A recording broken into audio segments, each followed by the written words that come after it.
NCP মানে national citizen party, জাতীয় নাগরিক পার্টি। এটি হচ্ছে নব্য আওয়ামী ঘাঁটি। এখন 2025-এর জুলাই মাস চলছে, 2024-এর জুলাই বর্ষপূর্তি পালন করছে এনসিপি। এনসিপির সারা মাসব্যাপী পথসভা এবং গণসংযোগ চলছে। 1 বছর পার হলো, এনসিপিতে আমরা কি দেখলাম? সর্বত্র আওয়ামী বিরোধী বয়ান শুনলাম ওদের মুখে। বা বাস্তবে কি তাই? না, বাস্তবে সম্পূর্ণ উল্টো। এনসিপি নেতাদের মাঝে শুধুমাত্র আওয়ামী চেতনাই লক্ষ্য করলাম। এটা আমাদের এবং পুরো জাতির পোড়া কপাল। আমাদের জাতি যতবারই আন্দোলন করে, কিছু ধান্দাবাজরা তা ছিনতাই করে।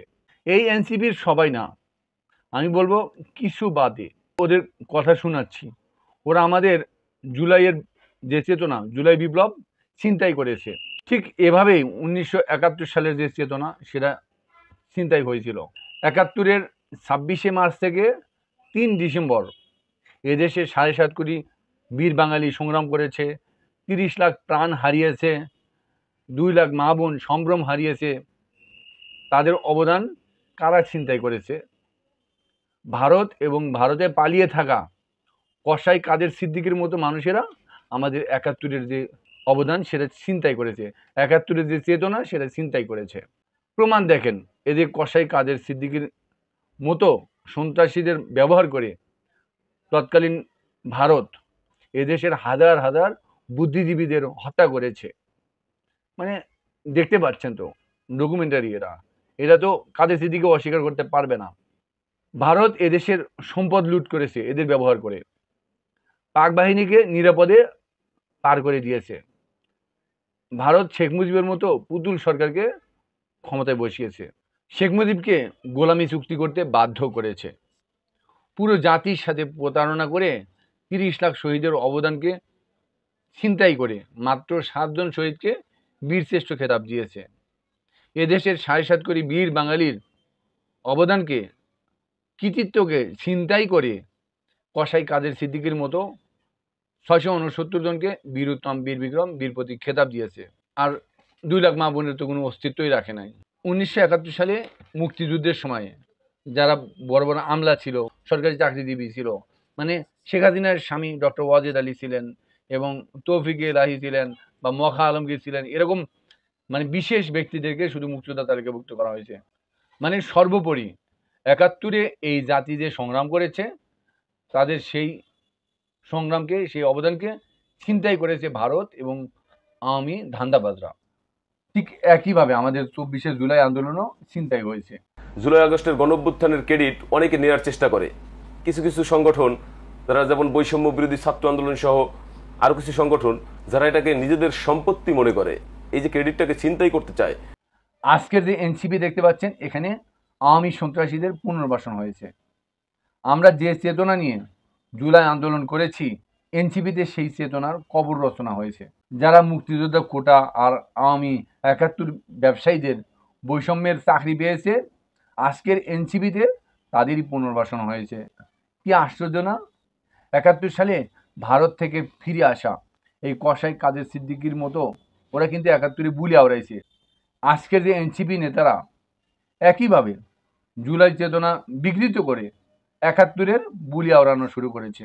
শোনেন ওদের কয়েকজন নেতার কথা শোনেন। জামায়াত ইসলামী 71-কে পাশ কাটিয়ে নতুন একটি বাংলাদেশ সৃষ্টির কথা বলছেন এবং আমরা দেখেছিলাম যে 5 তারিখের পরেই দেশবাসী উন্মুখ হয়ে আছে তাদের থেকে স্পষ্ট বক্তব্য পাওয়ার জন্য, অমীমাংসিত যে বিষয়টি রয়েছে সেটা নিয়ে স্পষ্ট করার জন্য, কিন্তু আমরা এই পর্যন্ত পাইনি। তো সে 71 সালে যারা হচ্ছে মুক্তিযুদ্ধের বিরোধিতা করেছিল, স্বাধীনতা যুদ্ধের বিরোধিতা করেছিল, আপনাকে এই স্বাধীনতাকে মান্য করে এবং আপনার অতীতের বিষয়টা যে আপনি স্বাধীনতা চান না সেটাকে ভুল হিসেবে স্বীকার করেই জাতির কাছে স্পষ্ট অবস্থান তৈরি করে তারপর আপনার রাজনীতি করা উচিত। মুক্তিযুদ্ধের সময় যাদের বিতর্কিত অবস্থান ছিল কিংবা যাদের সহযোগী ভূমিকা ছিল যারা গণহত্যায়, তাদেরকে অবশ্যই বাংলাদেশের জনগণের কাছে তাদের অবস্থান পরিষ্কার করতে হবে। এই বেটাদের এই 71-এ বুলি শোনার জন্য কি আমরা জুলাই বিপ্লব করেছি? আচ্ছা, ওরা কি আদৌ জুলাই আন্দোলন করেছে? এরা কি এনসিপি নাকি নব্য আওয়ামী দালাল, নব্য আওয়ামী চেতনাধারী?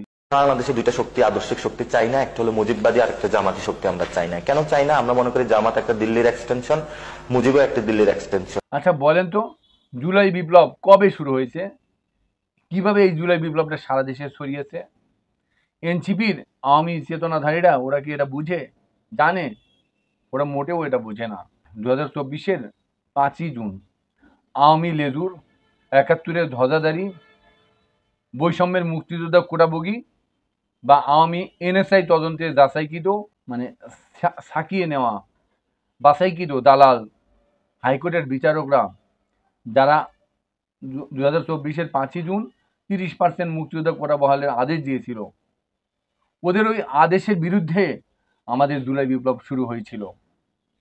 মানে 5ই জুন 2024 থেকে 5ই আগস্ট 2 মাসের এই সংগ্রাম আমাদের জুলাই বিপ্লব। এখন অনেকে বলে যে অত বছর আমরা সংগ্রাম করেছি, অমুক বছর সংগ্রাম করেছি, এটা করেছি ওটা করেছি ইত্যাদি অনেক কথা বলে। না, ওদের সব কথাই ভুয়া। মাত্র 2 মাসের যে জুলাই আন্দোলন, এটাই ছিল আমাদের মুক্তিযোদ্ধা কোটা বিরোধী আন্দোলন। সেটাই আমাদের 5ই আগস্টের বিজয়।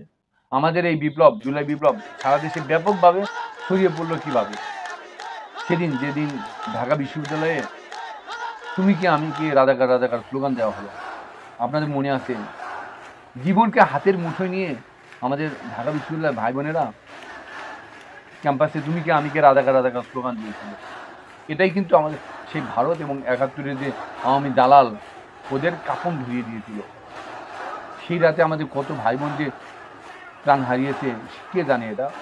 এই এনসিপি যে আওয়ামী চেতনাধারী ওরা কি জানে? ওরা কি ওই দিন ওই স্লোগানে ছিল?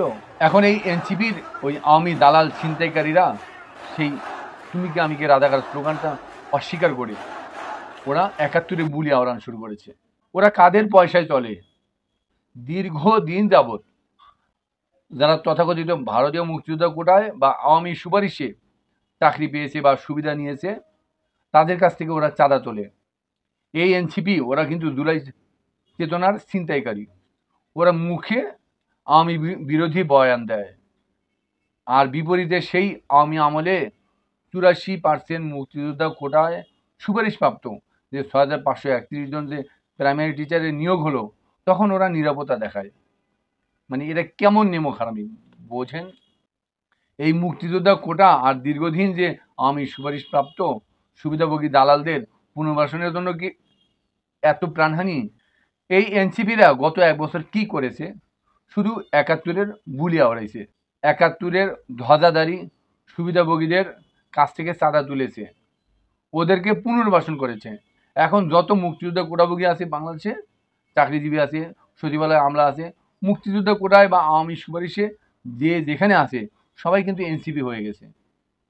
মানে আপনি বিগত 27তম বিসিএস থেকে এ যাবৎ যত আওয়ামী দালাল আছে, যেভাবে যারা সুবিধা নিয়েছে তারা সবাই এখন এনসিপিতে যোগ দিয়েছে।